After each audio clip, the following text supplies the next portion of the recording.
쌤 안녕하십니까? 이렇게 아름다운 곳에서 학회하시면서 저를 불러주셔서 정말 감사합니다. 여기 앉은 의사 선생님들 중에서 타비를 한 번도 안 해본 유일한 의사인 것 같습니다. 제가 우리 병원은 7월 1일부로 지금 타비 실시 기간이 됐습니다. 근데 타비 일을 좀 약간 지겹게 오래 해버렸습니다. 이 타비 급여화는 진짜 제가 들어가기 전부터 계속 일이 있어 왔는데 이 심장학회 전 이사장님이신 김기식 교수님, 그리고 요번에 김효수 교수님, 그리고 늘 도와주시는 김보은 교수님하고 심장학 연구재단 중재학회 최인호 이사장님께서 이제 6월 31일부로 이제 저기 떨 이사장이 되셨는데요. 선생님께서 거의 마지막에 7, 8개월 동안에는 심평원 직원들이랑 얼굴을 익히시게 됐습니다. 그렇게 하고 이제 실무를 많이 하셨던 선생님들이 계십니다. 뭐 고영국 선생님, 박도구, 강도윤, 그리고 마지막에 황병희 선생님까지 정말 고생을 많이 해주셨고, 이 두 분이 없었으면 저희가 뭐 아무 일도 못했을 것 같습니다. 최근 한 2년 동안에요. 이 타비가 거의 우리나라는 그냥 완전히 스트러글링 히스토리로 들어왔죠. 이제 새로운 기술이 들어오면 이게 기존 기술과 비슷한 거냐 아니면 신으로냐 이렇게 떨어지는데, 신으로로 가면 내과에서 이제 이 사람이 유효성 평가 같은 거를 하게 되는 거죠. 굉장히 복잡한 과정을 거치게 되고요. 그래가지고 내과에서 2018년, 2019년 그리고 2020년 9월까지 저위험, 중위험 대상 경피적 대동맥 판막 삽입술의 안전성, 유효성 평가 책까지 다 이제 연구를 냈죠. 이게 그냥 한 게 아니고 뭐 흉부외과, 심장내과, 예방의학과 이런 데 선생님들하고 내과 직원, 심평원 직원까지 모여들어가지고 이렇게 백서를 만듭니다. 그래가지고 레지스트리 분석을 통한 재평가 연구를 하고, 그래 결국엔 뭐냐면은 이 탑이라고 하는 게 서저리에 비해서 못하지 않다. 이게 이제 결론을 계속 낼 수밖에 없죠. 그리고 이 2020년 9월 달에는 이제 확실한 데이터가 나오는데, 이게 왜 나왔냐면 흉부외과에서 계속 고위험은 그렇다 치고 저위험하고 중위험은 처음에 2014년 15년에 시작할 때는 사람이 사람한테 하면 안 되는 프로시저다. 그리고 이런 거는 데이터가 없다. 데이터가 있다라고 하면 그건 외국인이지 한국인에는 없지 않냐. 그렇겠죠. 달 착륙했을 때 한국인 한 사람이 무슨 데이터가 있었겠습니까? 이런 얘기를 해가지고 계속 이제 저위험, 중위험까지 결과서를 냈으니까 네카가 이거를 내면 심평원은 대부분 받아들이는 게 일반적인 상식이라고 생각을 하시는 게 맞거든요. 그래서 유효성 평가 끝나고 전문가 자문, 이게 어마어마한 단계를 거쳐야 하는데 맨 마지막에는 건정심까지 가셔야 되는 거죠. 그리고 그 전에 이제 뭐 치료전문위원회, 행위전문위원회 하는 참 듣도 보도 못한 전문위원회에 또 일을 거쳐야 됩니다. 그래가지고 심장학회에다가 의견 요청을 했을 때는 우리가 처음에 할 때는 뭐 우리가 이렇게 했죠. 수술 불가능 고위험군은 환자 부담금 5%로 해달라. 중위험군도 환자 부담금 5%로 해달라. 저위험군은 50%로 해달라. 그래가지고 중위험군 같은 경우에는 뭐 75세에서 80세까지 STS 4에서 8% 이렇게 돼 있고, 사실은 최인호 교수님께서 맨 마지막까지 말씀하셨던 게 뭐냐면 우리가 이거는 지켜야 되겠다. 80세 이상은 어떻게 하든지 급여권으로 끌어들여야 되지 않겠나 이렇게 되었고요. 그래서 2020년 10월 달에 뭐 이제 막 이런 게 나옵니다. 뭐 심장학회에서 얘기한 게 반영되겠다. 이거는 반영 안 된다. 막 이런 얘기가 해가지고 거의 최근 한 2년 동안 회의를 한 10번 이상 했던 것 같아요. 그렇게 하고 저쪽도 많이 하고 외부로도 계속 만나고요.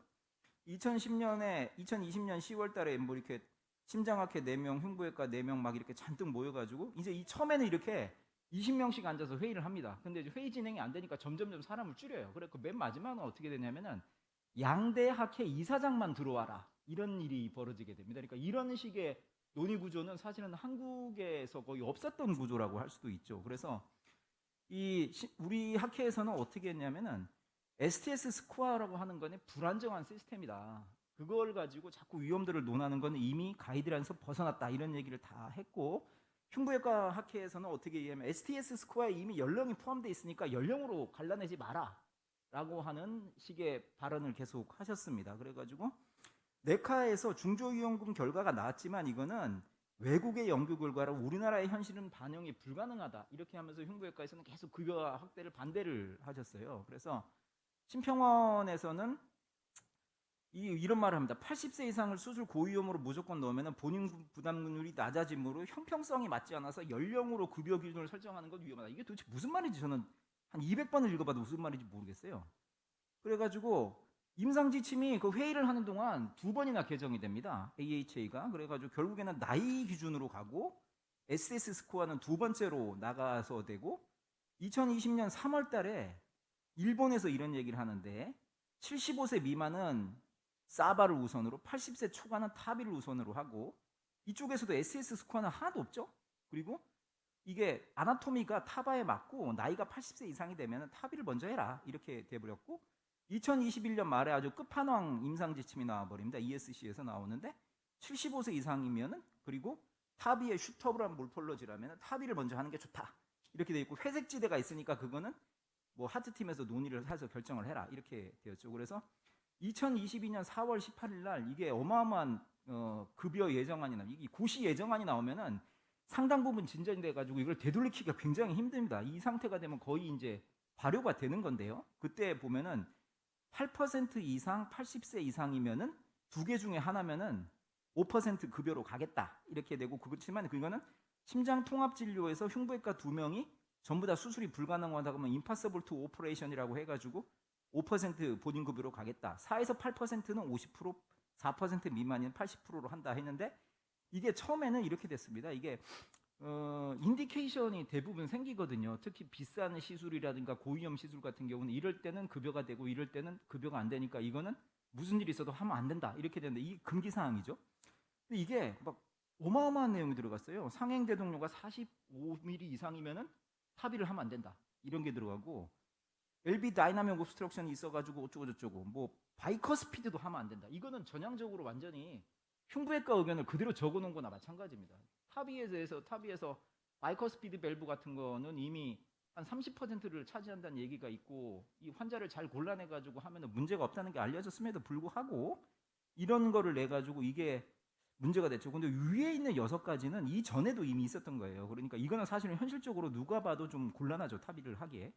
그래서 이거를 어떻게 해결을 해야 되겠다라는 생각을 하게 됐고 그래가지고 저희가 회의 요청을 다시 합니다. 그래서 그때는 어떻게 됐냐면 이게 여기서 가만히 있으면 이게 확정으로 되거든요. 5월 1일 고시기 때문에 2주밖에 안 남았어요. 그래서 4월 18일 날 이걸 낸다는 얘기를 듣고 13일 날 이제 저희는 이제 끝판 회의를 하겠다고 하고 들어갔습니다. 그러니까 오후 5시 반에서부터 거의 밤 9시까지 회의를 하게 되는데 예비급여과 사무관하고 심평원 파견 주무관, 배장한, 서존, 강도현 그리고 황병희 교수까지 서울서 와주셨어요. 그래서 해가지고 금기증 7, 8, 90을 삭제를 해라.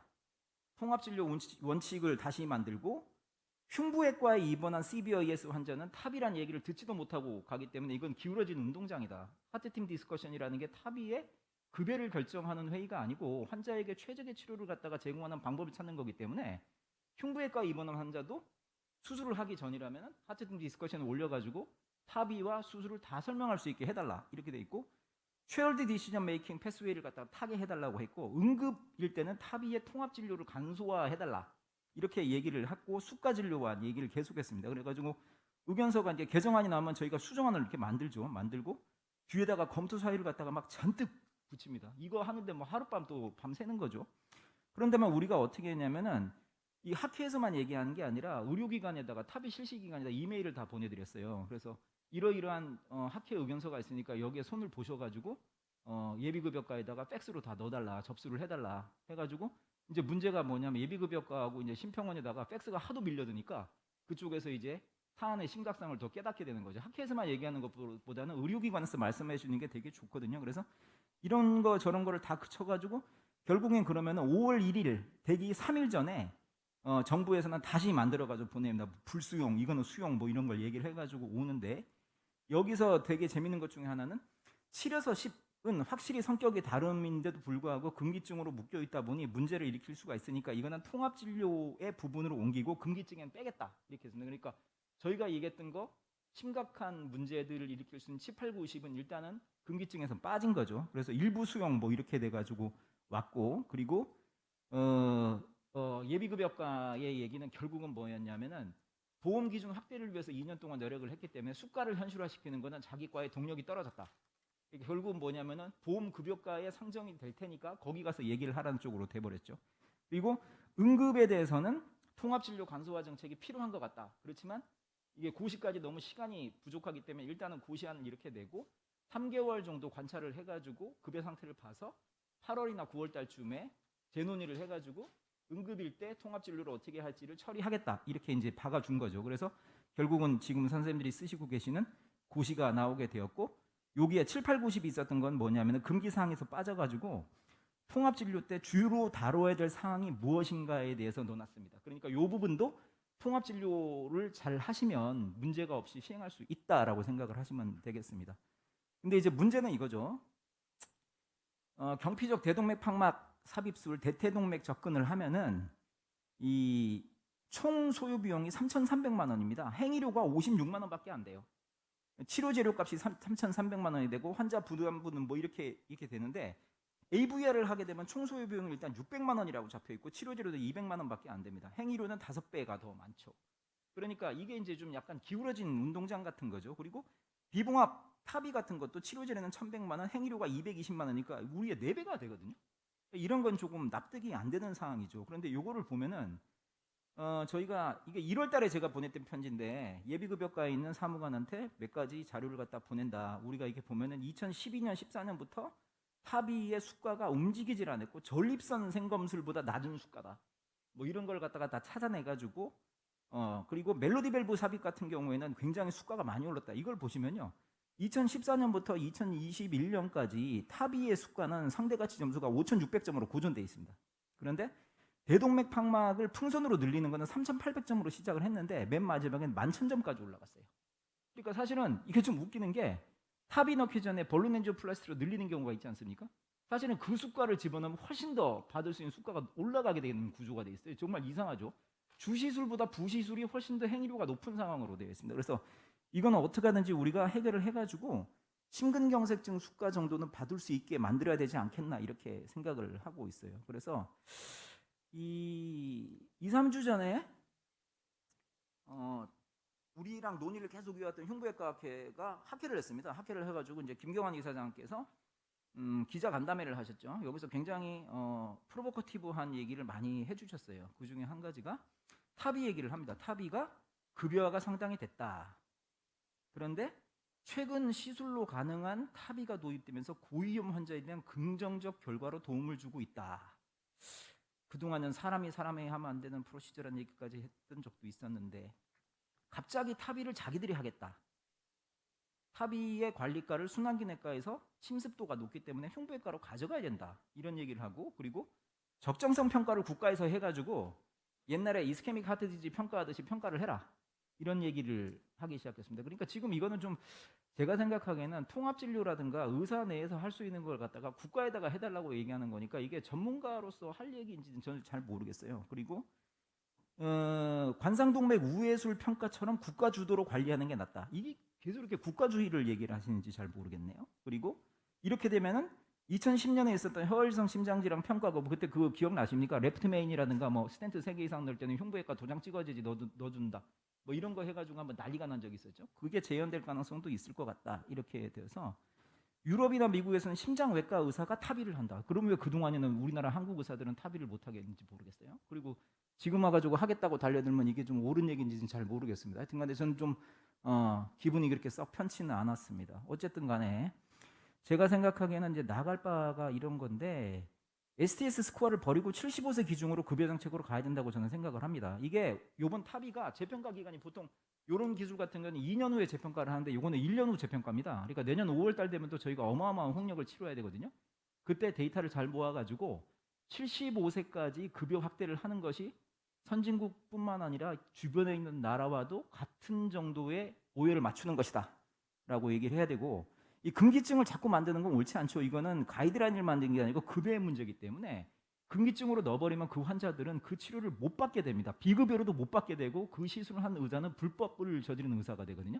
이렇게 자꾸 하면 안 되죠. 그리고 심장통합진료팀은 타비를 할 수 있게 흉부외과 의사들이 순환기내과 의사들한테 도장을 찍어줘갖고 니들이 해라 이렇게 하는 그게 구조가 아니고 환자에게 최적의 치료 방법을 결정하는 거예요. 그러니까 쉐어드 디시전 메이킹을 해야 되고, 흉부외과에 입원을 해도 결정적 치료 방침 결정 때는 통합진료팀에 상정을 해야 되는 거죠.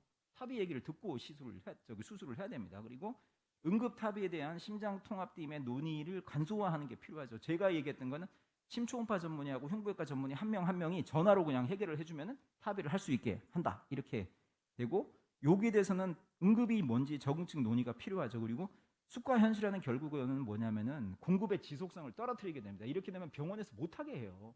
그걸 왜 하냐 이런 얘기가 자꾸 나올 수밖에 없거든요. 그러면은 환자들한테 최적의 치료를 갖다 제공할 수 있는 기회를 갖다가 국민이 상실하게 만드는 거죠. 이거는 국가의 정책에 완전히 거꾸로 가는 얘기입니다. 그러니까 이거는 어떻게 하든지 수가를 현실화해가지고 지속적으로 지원할 수 있게 만드는 게 필요할 것 같습니다.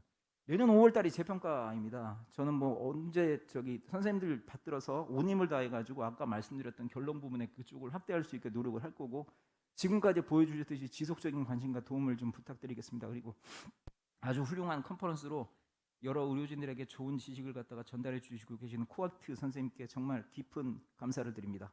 많이 발전하실 기원합니다. 네.